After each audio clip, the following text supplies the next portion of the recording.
welcome to No Recipe Required. So, you may have noticed if you're paying attention at all, even if you're not paying attention, the fried chicken craze that is going all around, especially, fast food, sandwiches, fried chicken, Fil A, Burger King, and KFC, obviously, they've all got them now, and they're getting really interesting with some very, very cool flavors. But you got to know fundamentals. How do you fry that chicken breast? That's what I'm going to do for you tonight. We're going to do a really simple technique. We're going to take some breast meat. We'll slice it nice and thin, do a breading on it, fry it. You can do it at home. I'm going to make a little sandwich. I'll talk about some of the variations you can do with flavorings and sauces, stuff like that. It's going to be really easy. It's going to be really delicious, and I want you to give it a try and let me know how it goes. Let's go ahead and get started. All right, guys, let's go ahead and get started on our chicken with a brine. That was sugar. This is kosher salt. We're going in water, about 2 quarts of water. Even amounts, roughly even amounts, doesn't matter. If you don't have, well, you should have salt. If you don't have salt, that's feel for you. If you don't have sugar, you could use honey, you could use maple syrup, kind of anything sweet. We're just going to throw that in there, get it dissolved as best you can. And then I've got chicken here. I bought these nice kind of thinly sliced chicken breasts, and we're just going to lay them in there. If you only have regular breasts, you could easily just kind of slice them, butterfly them yourself, or you can pound them out. I'll throw up a link to pounding out the chicken breasts, how to do that. We're just going to lay them in there, let them go for at least 2 hours. You can go up to 6 or so. This is going to really help our sandwich keep a lot of moisture. All right, so time to take our chicken out of the brine, and you just want to set it out. I had obviously the brine in the fridge. You got to keep it cold. You can't just let it sit out on the counter. I had it in there for about 3.5 hours. I'm going to lay it on some paper towel to dry off. You want them dry, and you want them room temperature before we cook them, or fry them. So I'm just going to do this, grab another towel, dry the tops, and as they're coming up to room temperature, we'll make our batter. All right, guys, so we've got our batter station. We're setting up our batter station. It's going to have 2 components, the wet and the dry.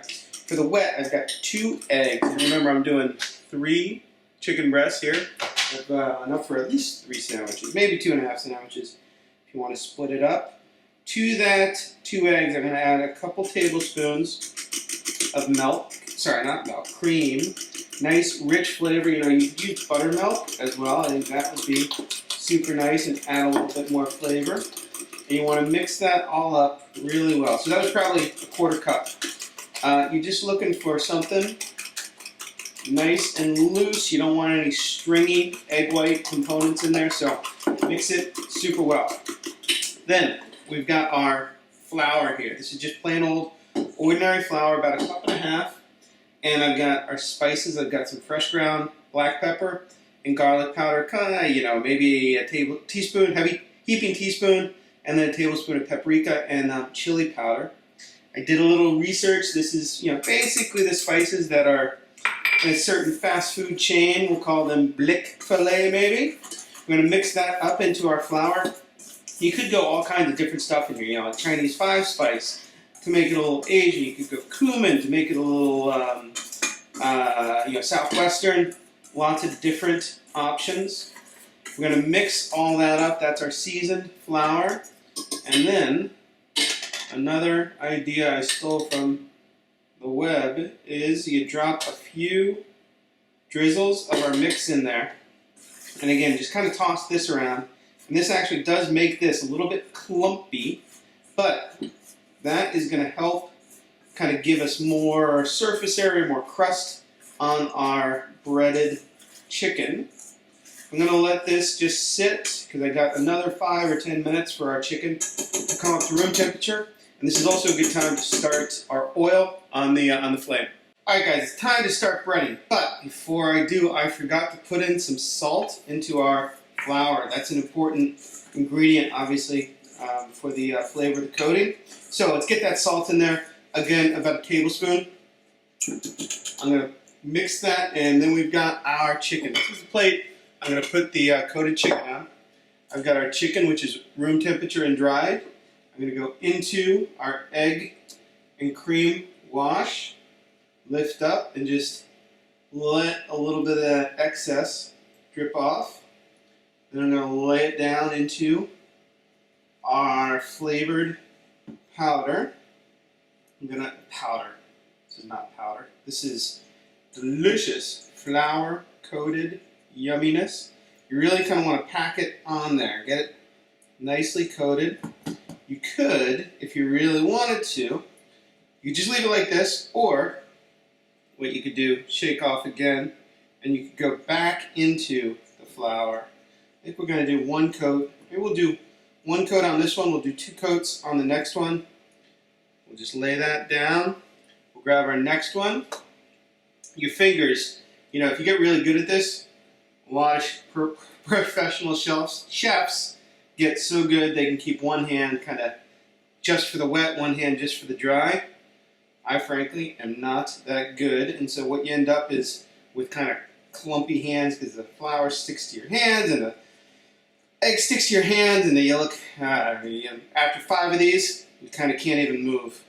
But easy to wash your hands. So we're going to go in again with that one. This is our double coat. We'll come back out. Again, just drop the excess off. And you know, you could do, obviously you could do a ton of these. Just press down, make sure you get all that area coated.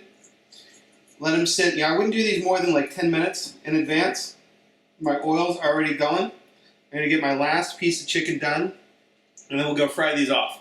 Alright, so we've got our oil. It's on the flame. I just used let me show you, instant read thermometer. You want it right around 350 degrees. If you don't have a fryolator, I like using a pan like this. Go ahead, dip the chicken in kind of close to you, lay it down. That will prevent any splattering. And notice, I've only got like a ½ inch of oil in there. You want to make sure you leave plenty of room for the oil to come up the side because it's going to expand a little bit. That was a double crusted one. This is our single crusted one. Let's throw that one in there too. Again, looks like I'm going to be able to get 2 in here at a time. If you don't get that immediate kind of bubbling, your oil's not hot enough if you didn't check the temperature. And I'm just going to let this go for about 3 minutes on this side, then we're going to flip it over and get the other side. Alright, so my chickens, it's been going for about 2 minutes or so. Let's take just a little peek at the underside. We're looking for nice golden brown crust. I think that could go another minute or so.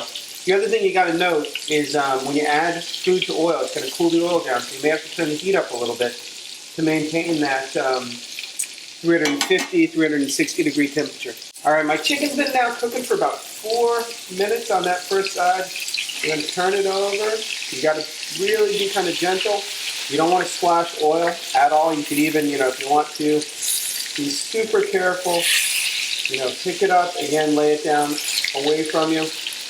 You want to watch the heat. I keep fiddling with mine to keep it right around that 350, 360 range. All right, so another 3 minutes on that second side, and I think your chicken is going to be cooked. You can always use, again, an instant read meat thermometer. Mine's reading like 150 or so on the center. So I'm just going to let that go for like another 30 seconds. Then we're going to pull it out.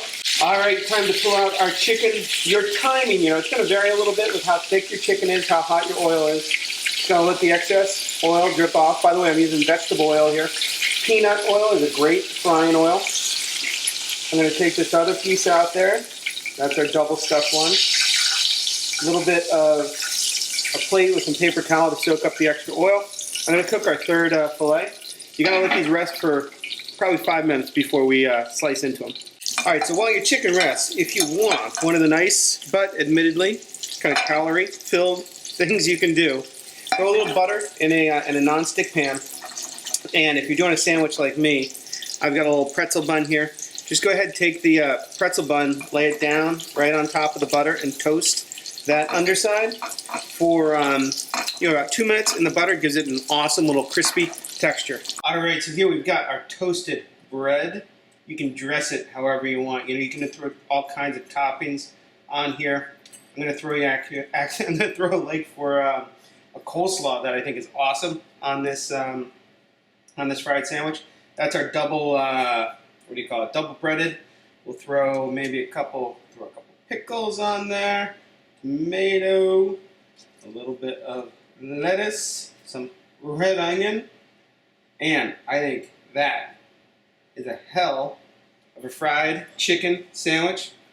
I hope you enjoyed watching it, and I will see you next time on No Recipe Required. All right, this fried chicken breast sandwich, it was absolutely spectacular. You know, you can do the same thing, turn it into chicken parmesan. You can do a whole bunch of different recipes. Slice it up, you know, slice them skinnier, do chicken fingers. I'm gonna put a link here to all my chicken breast recipes. Absolutely fabulous. I'm also gonna give you a suggested topping, some coleslaw. Go right on top of this fried chicken sandwich. A little sauce, a little dressing on there. It's absolutely spectacular. You're gonna love it, and I'll see you next time on No Recipe Required.